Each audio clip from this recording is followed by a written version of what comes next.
Pelibatan rakan strategik dalam program Tanggungjawab Sosial Korporat Ramadan 2026 anjuran bernama di Hospital Kuala Lumpur pada Rabu memperkukuh usaha menyantuni petugas kesihatan sepada bulan Ramadan.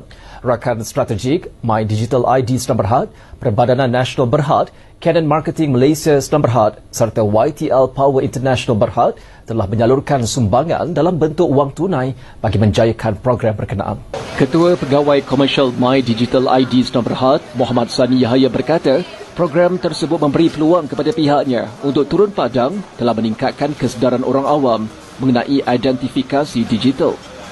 Mari tadi dapat bekerjasama dan dapat turun padang dan dapat berkomunikasi dengan pihak hospital dan juga orang awam dalam menerangkan apa itu Marita ID dari segi kepenggunaan dan juga daripada segi keselamatan Marita ID.